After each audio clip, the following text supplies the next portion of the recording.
Welcome friend. आज की movie का नाम है फाइंडिंग नीमो। ये एक एनिमेटेड मूवी है जो रिलीज हुई थी 30 में 2003 में। मूवी शुरू करने से पहले अगर आप मेरे चैनल पे नए हैं तो प्लीज मेरे चैनल को सब्सक्राइब और लाइक कर दीजिए और अपना सपोर्ट बनाए रखिए। मूवी शुरू होती है एक क्लोन सीज कपल से जिनका नाम मार्लिन और कोरल होता है। वो दोनों समुद्र में एक नई जगह शिफ्ट होते हैं। वो जगह बहुत बड़ी और अच्छी होती है। मार्लिन और कोरल के लाइफ का ये सबसे अच्छा फेज होता है क्योंकि वो पेरेंट्स बनने वाले हैं। वो दोनों अपने अंडों को देखकर उनका नाम डिसाइड करते हैं। तभी कोरल कहती है कि हम इनमें से एक का नाम निमो रखेंगे। उसके बाद दोनों आपस में मस्ती करने लगते हैं। तभी अचानक वहाँ एक शार्क आ जाता है तो कोरल अपने अंडों को बचाने जाती है। ये देख मार्लिन अपनी फैमिली को प्रोटेक्ट करने लगता है, लेकिन शार्क उस पर हमला कर देता है जिससे वो बेहोश हो जाता है। जब मार्लिन को होश आता है तो वो देखता है कि कोरल और अंडा वहाँ नहीं है। तो वो समझ जाता है कि शार्क ने उन्हें खा लिया और वो बहुत दुखी हो जाता है। तभी उसकी नजर एक अंडे पर पड़ती है जो शार्क से बच गया था। वो उस अंडे को उठाकर उसका नाम निमो रखता है और उसे प्रॉमिस करता है कि वो उसे हमेशा प्रोटेक्ट करेगा। नेक्स्ट सीन में हम देखते हैं कि निम्मो बड़ा हो गया है और आज उसके स्कूल का पहला दिन होता है। निम्मो अपने डैड को स्कूल चलने को कहता है। वो नहीं चाहता कि वो अपने स्कूल के पहले दिन लेट हो। उसके डैड उसे स्कूल जाने से पहले बताते हैं कि समुद्र कभी भी सुरक्षित नहीं होता, इसीलिए हमें हमेशा सतर्क रहना चाहिए। मार्लिन निमो को छोड़ने स्कूल जाता है जहाँ और भी पेरेंट्स अपने बच्चों को छोड़ने आए होते हैं। मार्लिन मिस्टर रे से मिलता है जो कि निमो के टीचर होते हैं। मिस्टर रे निमो और बाकी बच्चों को लेकर वहाँ से चले जाते हैं। निमो के जाने के बाद मार्लिन को पता चलता है कि मिस्टर रे उन्हें गहरे समुद्र की तरफ ले गए हैं। ये बात सुनते ही मार्लिन उनके पीछे जाता है। दूसरी तरफ मिस्टर रे सभी बच्चों को समुद्र के पौधे और बैक्टीरिया के बारे में बताते हैं। तभी उनमें से कुछ बच्चे क्लास बंक कर वहाँ से चले जाते हैं। निमो भी उनके पीछे जाता है जहाँ वो बच्चे समुद्र के बीच में एक नाव देखते हैं और उस नाव को छूने के लिए एक एक करके समुद्र के बीच में जाते हैं। निमो भी जाता है। तभी वहाँ मार्लिन आकर निमो को डांटने लगता है जो कि निमो को बिल्कुल भी अच्छा नहीं लगता। मार्लिन मिस्टर रे को बताते हैं कि निमो का एक पिन छोटा है, इस वजह से वो अच्छे से तैर नहीं पाता। ये सुनकर निमो को बहुत इंसल्ट फील होता है और वो गुस्से से नाव के पास जाने लगता है। मार्लिन उसे वापस आने को कहता है पर वो नहीं सुनता और नाव के पास पहुंच जाता है। तभी एक स्कूबा डाइवर उसे पकड़ लेता है। ये देख मार्लिन उसका पीछा करता है, लेकिन बहुत दूर पीछा करने के बाद उसे वो नाव नहीं दिखाई देता। वहीं स्कूबा डाइवर का स्विमिंग गॉगल पानी में गिर जाता है। मार्लिन बहुत परेशान होकर इधर उधर नाव को ढूंढता है जहाँ पर वो एक ब्लू फिश से मिलता है जिसका नाम डोरा होता है। वो उसे बताती है कि उसने एक नाव को देखा है अभी, और डोरा उसे अपने पीछे उस नाव तक ले जाने लगती है। पर डोरा को भूलने की बीमारी होती है, इसीलिए वो भूल जाती है कि उसने मार्लिन को अपने साथ लाया है और वो मार्लिन पर गुस्सा करती है और कहती है कि एक अकेली लड़की को देख उसका पीछा करने लगते हो। तो मार्लिन उसे याद दिलाता है। तो डोरा कहती है मैं तो मजाक कर रही थी। तो मार्लिन गुस्सा हो जाता है। तो डोरा उसे अपने भूलने वाली बीमारी के बारे में बता देती है। तभी वहाँ पे एक बहुत बड़ा ब्रूस शार्क आ जाता है जो उन्हें अपने साथ ले जाता है। रास्ते में बड़ा बॉम्ब देखकर डोरा उसे बलून समझती है तो ब्रूस उन्हें बताता है कि ये बॉम्ब है। इसके बाद ब्रूस उन्हें अपने दोस्तों से मिलवाता है जहाँ सारे शार्क शपथ लेते हैं कि मछली उनकी दोस्त है।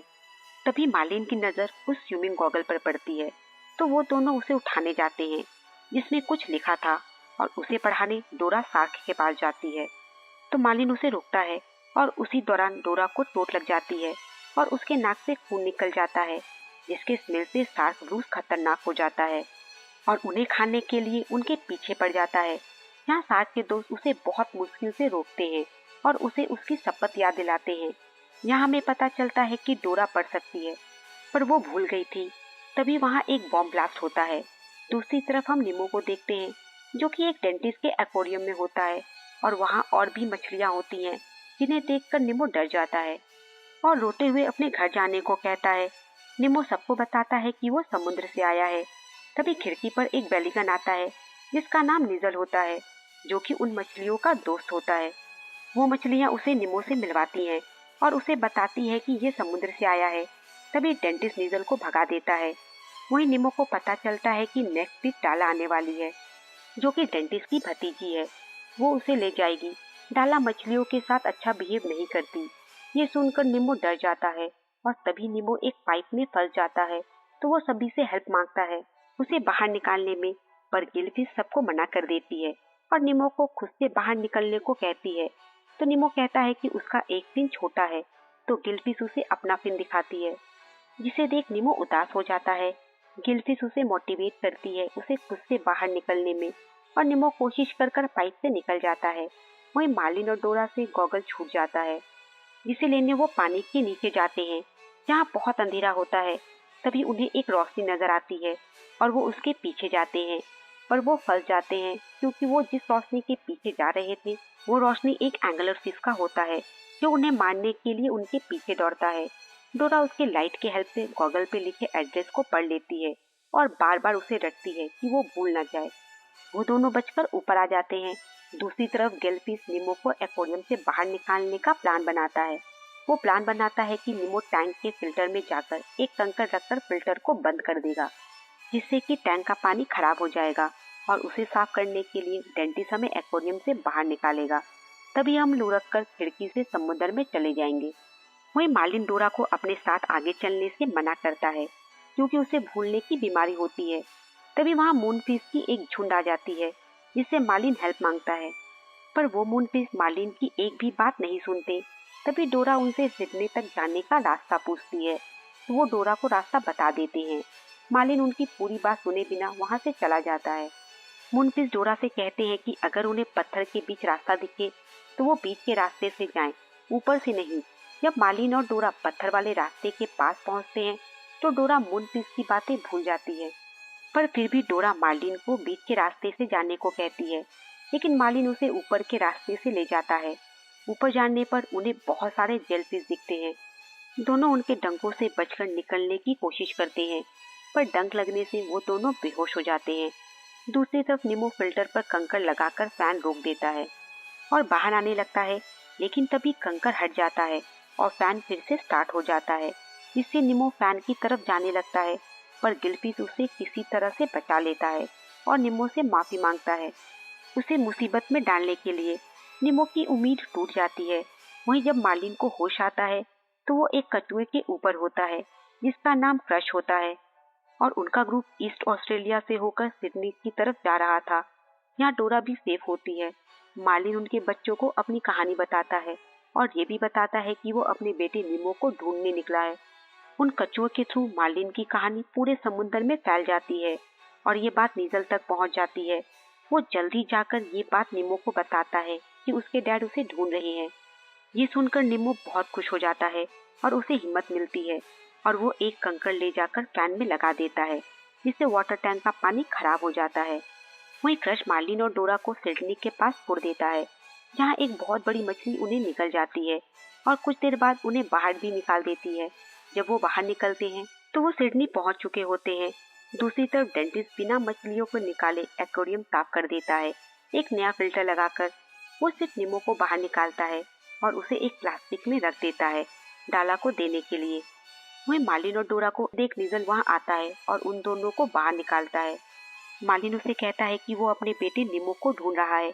तभी बहुत सारे बत्तख उन्हें खाने के लिए आ जाते हैं, लेकिन नीजल उन्हें लेकर उड़ जाता है। दूसरी तरफ निमो मरने का नाटक करता है, जिसे देख डेंटिस्ट उसे डस्टबिन में फेंकने जाता है। तभी नीजल मार्लिन और डोरा को लेकर वहां आ जाता है और उस डेंटिस्ट को रोकने की कोशिश करता है, लेकिन डेंटिस्ट उन्हें बाहर निकालकर खिड़की बंद कर देता है, जिसे देख सभी मछलियां डिसाइड करती हैं कि अब उन्हें ही निमो की मदद करनी होगी। गिल निमो की हेल्प करता है, जिससे निमो टॉयलेट के अंदर चला जाता है और पाइप के थ्रू समुद्र में आ जाता है। वही नूजल दुखी मन से मार्लिन और डोरा को समुद्र में छोड़कर चला जाता है, क्योंकि सबको लगता है कि निमो मर चुका है। मार्लिन अपने बेटे की मौत से इतना दुखी हो जाता है कि वो डोरा को अकेला छोड़कर चला जाता है। निमो समुद्र में अपने डैड को आवाज देते हुए उन्हें ढूंढता है। तभी उसे डोरा मिलती है। वो उसे अपना नाम बताता है, पर डोरा भूलने की वजह से उसे पहचान नहीं पाती। डोरा निमो से कहती है कि वो किसी को खो दी है, पर किसे ये पता नहीं। निमो कहता है कि मैं अपने डैड को ढूंढ रहा हूँ, जिसके बाद वो दोनों मिलकर मार्लिन को ढूंढते हैं। मार्लिन को ढूंढते हुए डोरा को पाइप में सिडनी लिखा हुआ दिखता है, जिससे उसे सब कुछ याद आ जाता है और वो निमो को पहचान लेती है और वो दोनों मार्लिन को ढूंढने लगते हैं और उन्हें मार्लिन मिल जाता है। मार्लिन निमो को जिंदा देखकर बहुत खुश होता है और उसे गले लगा लेता है। तभी फिश कैचर फिश पकड़ने के लिए समुद्र में जाल डालते हैं और बहुत सारी मछलियां जाल में फंस जाती हैं, जिसमें डोरा भी होती है। तो निमो कहता है कि मुझे डोरा आंटी की हेल्प करनी होगी, इसीलिए वो भी जाल में चला जाता है और सारी मछलियों को नीचे की तरफ तैरने को कहता है। और सभी मछलियां नीचे की तरफ तैरती हैं और जाल टूट जाता है और सभी मछलियां बच जाती हैं।